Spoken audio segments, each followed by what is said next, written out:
Hello ഗീസ് ഗീതഗോവിന്ദത്തിൻ്റെ പുതിയ episode റിവ്യൂയിലേക്ക് സ്വാഗതം. അങ്ങനെ നമ്മുടെ രാധികാമ്മയോട് ഗീതു പറയുകയാണ്, ആവശ്യം എന്താണെന്ന് ഞാൻ പിന്നെ പറയാം എന്ന് പറയുമ്പോഴത്തേക്കും രാധികാമ്മ പറയുകയാണ്, സമ്മതിച്ചു എന്ന് പറയുകയാണ്. എന്നിട്ട് ഗീതു പറയുകയാണ്, ഓക്കെ രാധികാമ്മ, എങ്കിൽ ഞാൻ പ്രിയമോൾ ഇവിടെ വരുന്നതിന് മുമ്പ് എൻ്റെ ആദ്യത്തെ ആവശ്യം പറയാമെന്ന് പറഞ്ഞിട്ട് അങ്ങ് പോവുകയാണ് കേട്ടോ. ഇച്ചിരി നടന്നു കഴിയുമ്പോൾ ഗീതു തിരിഞ്ഞ് നിന്നിട്ട് വരുണിനോട് പറയുകയാണ്, ഇതിപ്പോൾ രാധികാമ്മയോടുള്ള ആവശ്യമാണ് ഞാൻ പറഞ്ഞിരിക്കുന്നത്, വരുണേട്ടനോടുള്ള ഞാൻ ചോദിച്ചിട്ടില്ല, അത് ഞാൻ സമയം പോലെ ചോദിച്ചോളാം എന്ന് പറയണം കേട്ടോ. ഇത് കേൾക്കുന്ന വരുണൊന്നും ഞെട്ടുന്നുണ്ട് കേട്ടോ. എന്നാലും വരുണ് ഇനിയിപ്പോൾ ഒന്നും ചെയ്യാൻ പറ്റത്തില്ല, വീഡിയോ ഫുള്ള് ഗീതുൻ്റെ കയ്യിലുള്ളതുകൊണ്ട് പറഞ്ഞത് എന്തായാലും കേൾക്കാതിരുന്നാൽ പണിയാവുമെന്ന് അറിയാവുന്നതുകൊണ്ട് ഇവർ രണ്ടും കൂടെ കിഷോറിൻ്റെ അടുത്തേക്ക് ചെല്ലുവാണ് കേട്ടോ. എന്നിട്ട് വരുൺ കിഷോറിനെ എടുത്തിട്ട് അടിക്കുവാണ്, തലങ്ങനും വിലങ്ങനും അടിക്കുന്നുണ്ട്. എല്ലാം അടിച്ച് കഴിയുമ്പോഴത്തേക്കും നമ്മുടെ രാധികാമ്മ ചോദിക്കുന്നുണ്ട്, നിൻ്റെ കയ്യിൽ വീഡിയോ നിനക്ക് കാശും കൊണ്ട് വരുന്നത് നീ നോക്കിയിരിക്കുമായിരുന്നു അല്ലേ, വീഡിയോ എല്ലാം ഇപ്പം ഗീതുവിൻ്റെ കയ്യിലുണ്ട്, അവൾ ഗോവിന്ദനെ കാണിച്ചു കഴിഞ്ഞാൽ തീരാന്നുള്ളൂ, നിനക്കിനി കാശല്ല തരുന്നത്, എന്നെ കൊണ്ട് കൂടുതലൊന്നും നീ പറയിക്കരുതെന്ന് പറയുമ്പോൾ വരുൺ പറയുകയാണ്, അതിനൊരു ചാൻസും ഇല്ലയെന്ന് പറയുമ്പം രാധികാമ്മ പറയാം, അതിൽ പറഞ്ഞാൽ അവൾ എനിക്ക് തന്നെ എടുത്ത് അയച്ചു, പിന്നെ എങ്ങനെയാടാ ചാൻസ് ഇല്ലയെന്ന് പറയുന്നതെന്ന് ചോദിക്കുമ്പം നമ്മുടെ വരുൺ പറയുന്നുണ്ട്, എങ്കിൽ അതിന് ഒരേ ഒരാളേ ഉള്ളൂ, കാരണം അതെൻ്റെ ഭാര്യയാണ്, അവർണികയായിരിക്കും എന്ന് പറയും, അവളായിരിക്കും അതിൻ്റെ അടുത്ത് അയച്ചേക്കുന്നതെന്ന് പറയുകയാണ്. എന്നിട്ട് നമ്മുടെ വരുണനോട് കിഷോർ പറയുകയാണ്, പക്ഷേ ഇപ്പോഴും അത് ഗോവിന്ദ് സാർ കണ്ടിട്ടില്ല, എന്നെ തലിയാനല്ല, എനിക്കിവനെ തിരിച്ചു തരണം, എനിക്കിങ്ങനെ പട്ടിയെപ്പോലെ കിടന്ന് തല്ലു കൊള്ളാൻ പറ്റത്തില്ല, അല്ലെങ്കിൽ ഞാനതെല്ലാം ഡയറക്റ്റ് ഗോവിന്ദ് സാറിന് തന്നെ അയച്ചു കൊടുക്കും എന്ന് പറയുകയാണ് കേട്ടോ. അപ്പോഴത്തേക്ക് രാധികാമ്മ ഇത് കേട്ടൊന്ന് ഞെട്ടുന്നുണ്ട്. പക്ഷേ വരുണ് മനസ്സിലാവുകയാണ്, ഇവൻ തിരിച്ച് തല്ലിയില്ലെങ്കിൽ ഉറപ്പായിട്ടും അതെല്ലാം ഗോവിന്ദേട്ടനെ അറിയിക്കും, പിന്നെ ഇവരെ വീണ്ടും പുറത്താവുമെന്ന് മനസ്സിലാവുമല്ലോ. അപ്പം വരുൺ ദേഷ്യത്തോട് പറയാം, തല്ലടാന്ന് പറയുകയാണ്. ഇതെല്ലാം കണ്ട് രാധികാമ്മയുടെ കണ്ണൊക്കെ നിറയുന്നുണ്ട് കേട്ടോ. പിന്നെ തിരിച്ച് വരുണിനെ കിഷോർ കുറേ നേരം എടുത്തിട്ട് അടിക്കുകയാണ്. അടിച്ച് കുറച്ച് ബ്ലഡൊക്കെ വരുമ്പോഴത്തേക്കും കൈ കൊടുത്ത് എഴുന്നേൽപ്പിച്ചിട്ട് പറയുകയാണ്, ഒരുമിച്ച് നിന്ന് കഴിഞ്ഞ് കഴിഞ്ഞാൽ നമുക്ക് ഗീതുവിനെയും ഗോവിന്ദ് സാറിനെയും നേരിടാം, അല്ല എന്നെ എതിർത്ത് ഇനി എനിക്കിട്ട് പണിയാൻ വേണ്ടി നിൽക്കുന്നതെന്നുണ്ടെങ്കിൽ ഞാനിത് എൻ്റെ സേഫ്റ്റിയെ നോക്കുകയുള്ളൂ, ഞാനിത് ഉറപ്പായിട്ടും ഗോവിന്ദ് സാറിന് അയക്കും, പിന്നെ നിങ്ങൾ രണ്ടും പുറത്താവും, പിന്നെ ഗീതുവിൻ്റെ ഡ്രാപ്പ് ചെയ്യാനുള്ള അടുത്ത സാറിൻ്റെ വിശ്വാസം ഞാനാവും, പിന്നെ അടുത്ത പരിപാടി ഞങ്ങൾ നോക്കണമെന്ന് എനിക്കറിയാമെന്ന് പറയുവാണ് കേട്ടോ. അത് കഴിഞ്ഞ് പിന്നെ കാണിക്കുന്ന നമ്മുടെ അയ്യപ്പണ്ണനും ഗോവിന്ദോടെ സംസാരിച്ചുകൊണ്ട് നിൽക്കുന്നതാണ്. അപ്പോൾ അയ്യപ്പനും ചോദിക്കും, ഇത്രയും നാളായിട്ട് പറഞ്ഞില്ലേ, ഇതിന് മാത്രം എന്നെ പേടിക്കാനിരിക്കുന്നത്, അങ്ങ് പറ എന്ന് പറയുവാണ്. എന്നിട്ട് ചോദിക്കുകയാണ്, ഇനി കുഞ്ഞിന് വേറെ വല്ല കുഴപ്പമോ വല്ല അസുഖമോ വല്ലതും ഉണ്ടോ എന്ന് ചോദിക്കുമ്പോൾ ഗോവിന്ദ ദേഷ്യം വരുവാണ്, താനൊരു വൃത്തികെട്ടവനല്ലോടോ, ഇങ്ങനെയൊക്കെയാണോ ചോദിക്കുന്നതെന്നൊക്കെ ചോദിക്കുവാണ്.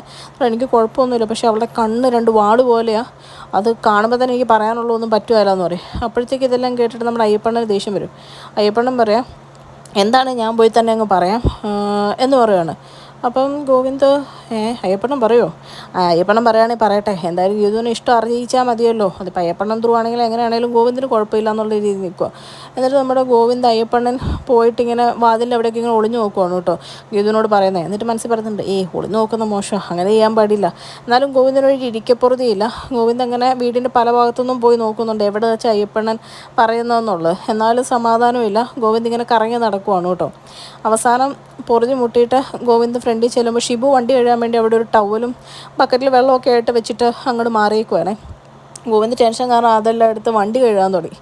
അപ്പോഴത്തേക്ക് ഇത് കണ്ടുകൊണ്ട് വന്ന് ഷിബു ചോദിക്കും, സാറ് എന്തേ കാണിക്കുന്നത്, ഇതൊക്കെ ഞാൻ ചെയ്യേണ്ട ജോലിയല്ലേ എന്ന് ചോദിക്കുമ്പോഴത്തേക്കും പെട്ടെന്ന് നമ്മുടെ ഗോവിന്ദ് സാറ് ടവൽ കൈ പിടിച്ചിട്ട്, അത് കുഴപ്പമില്ല മോനെ എന്ന് വിളിക്കുകയാണ്.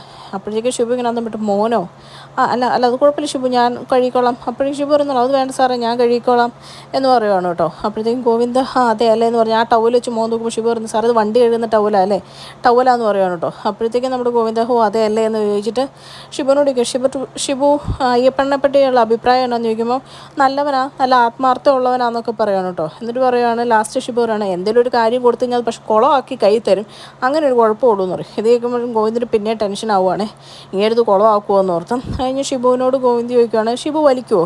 അപ്പോൾ ഷിബു പറയില്ല. അല്ല സാറ് വലിക്കുമോ എന്ന് ചോദിക്കും തിരിച്ച് ഷിബു. അല്ല ഞാനും വലിക്കുമല്ല, പക്ഷേ എനിക്കെന്തോ ഒരു ടെൻഷൻ എന്ന് പറയുമ്പോഴേക്കും ഷിബു പറയും, സാറിന് സിഗരറ്റ് വേണമെങ്കിൽ ഞാൻ മേടിച്ചിട്ട് വരാമെന്ന് പറഞ്ഞ് ഷിബു സിഗരറ്റ് മേടിക്കാൻ വേണ്ടി പുറത്തോട്ട് പോവാണ് കേട്ടോ. ഇതേ സമയത്ത് നമ്മുടെ അയ്യപ്പണ്ണൻ ഗീതുവിനെ തപ്പി വീണ്ടകത്തേക്കൂടെ നടക്കുവാണ്.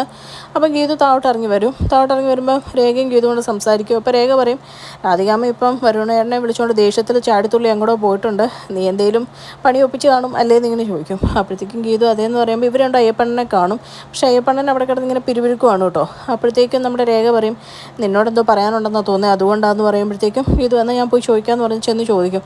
എന്നിട്ട് നമ്മുടെ അയ്യപ്പണ്ണോട് ചോദിക്കും, അയ്യപ്പണ്ണ എന്നെ പറ്റിയേ എന്നൊക്കെ ചോദിക്കും. അയ്യപ്പണ്ണ ഒന്നും മിണ്ടുന്നില്ല കേട്ടോ. നേരെ ഈ ഇഷ്ടം പറയാൻ ഇത്രയും പാടാ, ഗോവിന്ദൻ കുഞ്ഞിനെ തെറ്റ് പറഞ്ഞിട്ട് കാര്യമില്ല എന്നൊക്കെ പറഞ്ഞ് അവിടെ കിടന്ന് അങ്ങോട്ടും ഇങ്ങോട്ടും തലങ്ങനം വിലങ്ങ് കൂടും. അപ്പം ഗീതു ചോദിക്കുന്നത് എന്തെങ്കിലും സാമ്പത്തിക പ്രശ്നമുണ്ടോ, ആരോട് പറയാൻ പറ്റും, എന്നോട് പറ, കുഴപ്പമൊന്നുമില്ല, ഈ വീട്ടിൽ ഏറ്റവും വിശ്വസിക്കാവുന്ന ഒരാളാണ് ഞാൻ എന്നൊക്കെ പറയുകയാണ് കേട്ടോ. എന്നിട്ട് അയ്യപ്പണ്ണൊന്നും മിണ്ടുന്നില്ല. ലാസ്റ്റ് ഗീതു പറ അയ്യപ്പണ്ണ എന്ന് പറയുമ്പോഴാണ് എൻ്റെ ആനയ്ക്കൊരു പ്രശ്നം എന്ന് പറയുമ്പോൾ ആനയ്ക്കോ എന്നിങ്ങനെ ഗീതു, അല്ല എൻ്റെ ആന ഗോവിന്ദ കുഞ്ഞാണല്ലോ, ഗോവിന്ദ കുഞ്ഞിനൊരു വലിയ പ്രശ്നം എന്ന് പറയും. ഇത് കേൾക്കുമ്പോഴേക്കും ഗീതു ഞെട്ടും.